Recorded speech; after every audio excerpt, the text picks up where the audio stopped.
మనందరికీ తెలుసు గతంలో ఏదైతే వైఎస్ రాజశేఖర రెడ్డి గారు ఆరోగ్యశ్రీ 108 ప్రవేశపెట్టిన తర్వాత ఆయన దేశవ్యాప్తంగా కూడా ఒక మంచి పేరు పొందారు. చాలా ప్రభుత్వాలు, చాలా రాష్ట్ర ప్రభుత్వాలు కూడా ఆయన యొక్క ఆరోగ్యశ్రీని 108ని ఆ రాష్ట్రాల్లో కూడా ఇంప్లిమెంట్ చేశారు.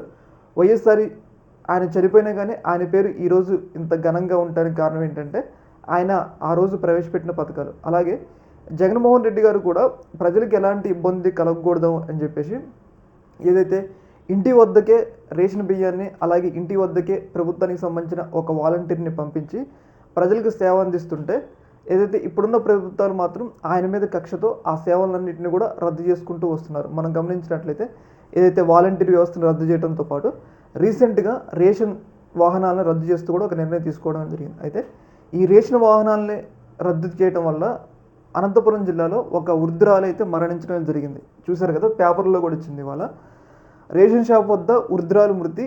అనంతపురం నిర్మలానంద నగర్లో ఘటన. రేషన్ షాప్ వద్ద సరుకుల కోసం వచ్చి నిరీక్షిస్తూ మృతి చెందిన మందాల లక్ష్మీదేవి 75. ఈమె చనిపోయిందంట.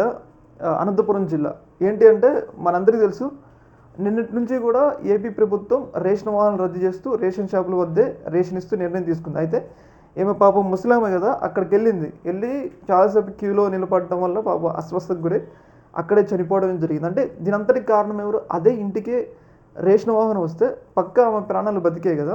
ఇక్కడ ప్రభుత్వాలు ఏంటి అంటే కొంచెం బ్రాడ్గా ఆలోచించి ఏదైతే జగన్మోహన్ రెడ్డి ప్రవేశపెట్టిండో ఈ వ్యవస్థనే మనం ఎందుకు కొనసాగించాలని కాకుండా ప్రజలకి ఆ వ్యవస్థ ద్వారా మంచి జరుగుతుందా లేదా, ప్రజలు ఆ యొక్క వ్యవస్థని స్వాగతిస్తున్నారా లేదా అనే విధంగా ప్రభుత్వాలు పనిచేయాలి.